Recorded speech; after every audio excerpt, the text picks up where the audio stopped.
Hello, everyone. Um, Today, I want to discuss something that was on my heart about death, the dead, and also how that fits in with scripture. So, while I'm going to make my food, I will try to remember the verses that I want to share with you guys. It's important to follow this because a lot of people think about death as death in the way that, or dead in the way that you've died, and that is the death that the Old Testament is speaking about. The problem here is you need to define what death is spoken about and what dead is spoken about.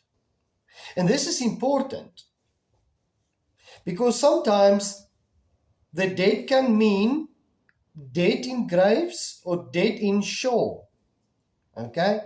In other words, hell, as the KJV has translated it, and also dead as in spiritually dead, while you are in the flesh.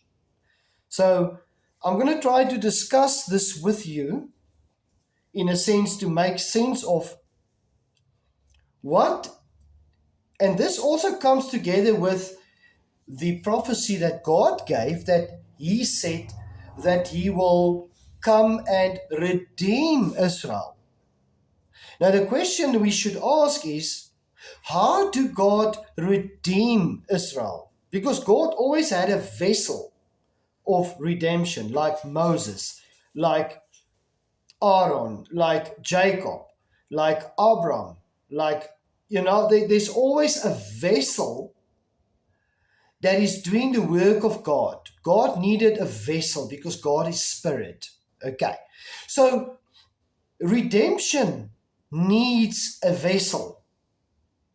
Now, I know there's a lot of verses in the Bible that says that redemption is done by God Himself. All the Old Testament verses says that the redemption is done by God Himself. So if you look at the original Hebrew language, it says God. Okay, so it means that only God is doing the redemption. If you read the King James Version, it says that there is a Redeemer and then there's God. But the Redeemer and God sometimes is God Himself, and the Redeemer is separate. But for this, I'm going to use only the Redeemer that is God Himself. But I will take a different route of showing you who the vessel is, because that is important to know who the vessel is. But before we go on, I want to show you what I'm doing. So while I'm going with the Bible verses, now I've got my bread for tomorrow morning because I'm working in a factory. So then I've got some mince. Yeah. So I'm going to make some mince. I'm going to cut in some potato there. Potato, some carrots, and I will put on rice together with it. But I want to give you some advice. What is nice, what works nice with mince? If you in your country have this Marmite, it works so well with mince. So what you do is with this mince, it's approximately half a kg, I would say, maybe around about 400 grams. So I would use with this, I would use one sort of a tablespoon of, or just a little bit more than a teaspoon, and a tablespoon lesser than that, just in between that. I will use the Marmite. Just put it in there. You won't believe how good it tastes. It tastes very, very well. Yeah, so I'm staying alone at the moment. I am divorced and I've got a new job, and I just found a new job. So this is the flat where I'm staying. So I got this rental from someone. So I'm very, very glad that I've got this little space. I've been staying here for a week now. So this is my bedroom, and the bathroom is at the back. And yeah, and then I've got a backyard that I can move around with, and some doggies that keeps me busy. So yeah, this is my life. All right, so getting back to the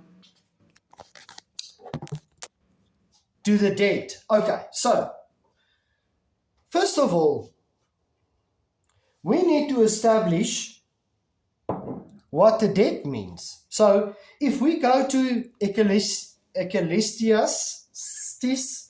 9, it's talking about the wicked and the living. So in a way, Ecclesiastes tells us that the dead know nothing, right? But if you go read it very slowly and very intently, you start seeing that God speaks about the dead being the wicked, and then there's those that is alive. And it says in some part there that the alive, goes to the living, and the dead knows nothing.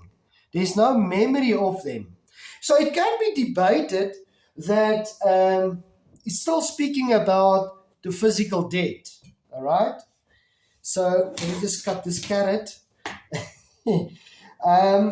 So it's still speaking about the physical dead. Okay, so let's hold it on there. If we go to Hosea 13, verse 14, God says, I will redeem Israel from the power of the grave, and I will destroy the grave. In the original Hebrew scripture, it's talking about Sheol.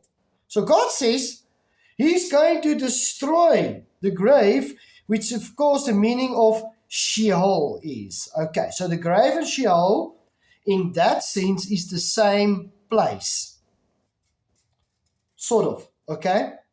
So now we are talking, and he says the grave has got power. The power is dead.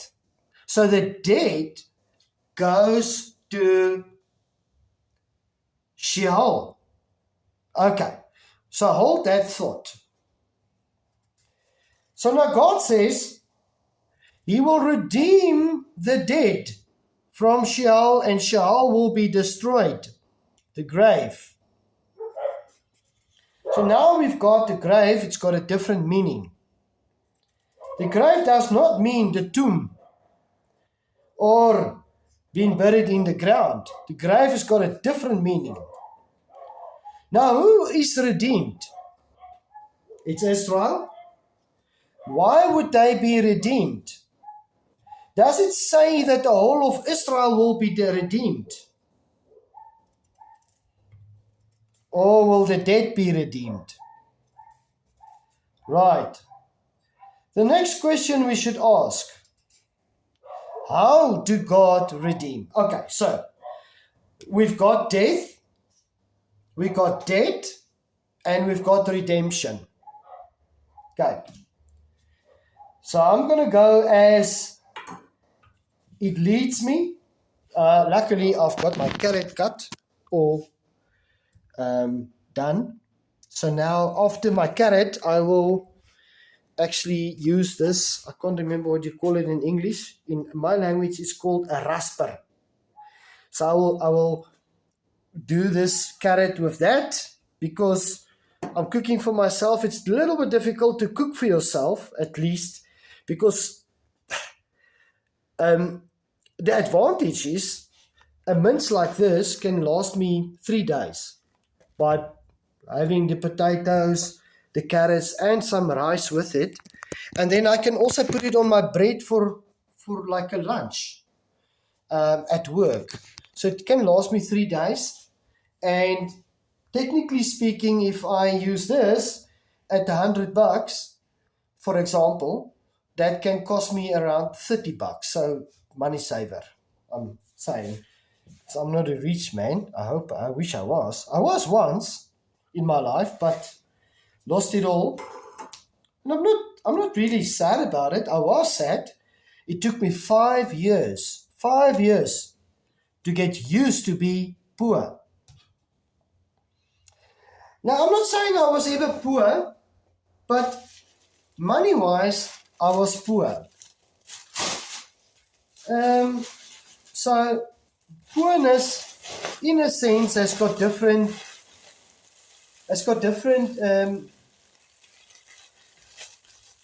I would say levels of poorness. But in money-wise, I was poor. Honestly, I was. Okay, so now we're going to go to what is that one verse that I wanted to remember? It was Ezekiel 18. Ezekiel 32. Okay, so Ezekiel 32 speaks about all the wicked people, like kings and all that, the Gentile kings, and because of their wickedness, they will go down to Sheol, to the pit, the darkness, Sheol. So it sounds like that the pit and the darkness and death goes to where the dead are, which is Sheol. Does that mean that all the dead goes to Sheol, as many believe? Well, I think it was in Exodus 16. God approached Moses and he said to Moses, I am the God of Abraham, Isaac, Jacob. Why would God say that to Moses? Because God said to Moses, I am the God. He did not say, I was the God of Abraham, Isaac, and Jacob. That means that if God says, I am, it is now. He is the God of the living, which means Abraham, Isaac, and Jacob is not in Sheol. They are not dead, but they are with God in heaven. And I'll come back to that point because there's a lot of people that states that all the souls goes to Sheol and there they wait for the judgment, or the Messiah must come and the time of the Messiah and all those changes happens. And that should be known, that if God says, I am the God of Isaac, Abraham, and Jacob, that means God is. God is the God of them.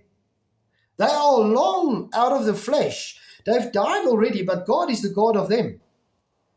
That also means that because God said that to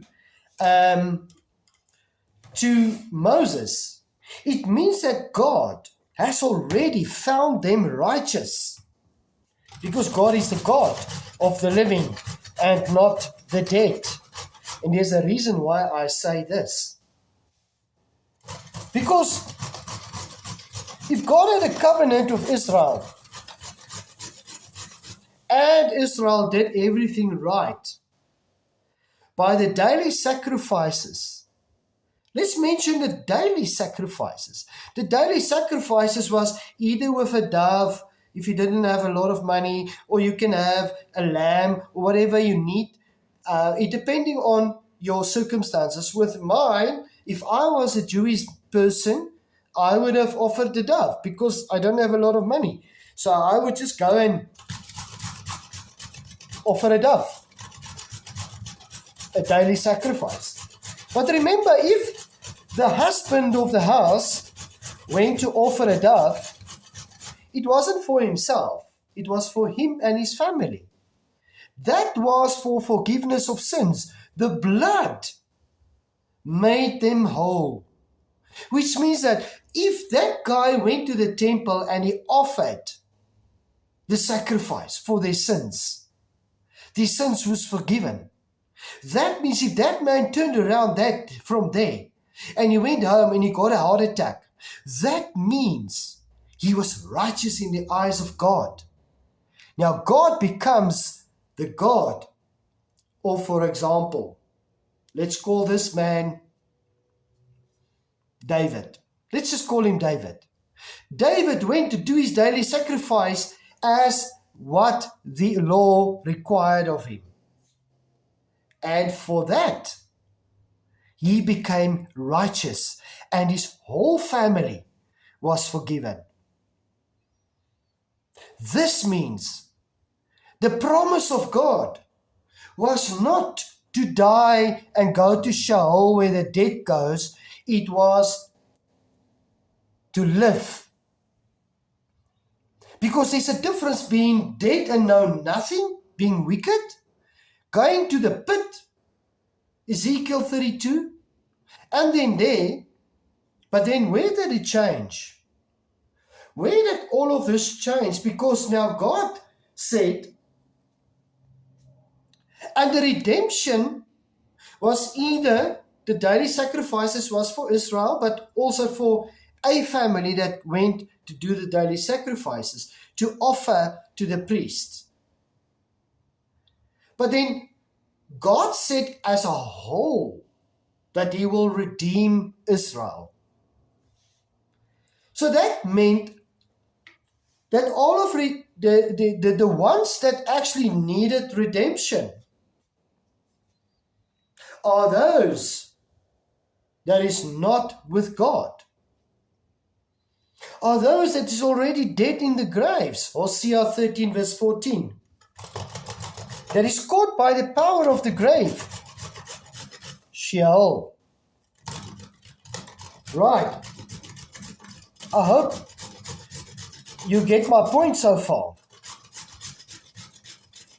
Now, I asked earlier, who's doing the redemption? Carrots. When you make carrots, I always like to cut off a little piece. When I eat it, in my mind, it's healthy. Because I am smoking. I am a smoker. I admit it. I'm not a perfect guy. I like smoking. I don't think smoking is a sin for me. I don't even worry about it. I always say, if you know what sin is, or you've got something that is sin for you, it probably is sin to you. You shouldn't do it. But anyway, what was my point? Oh, yeah.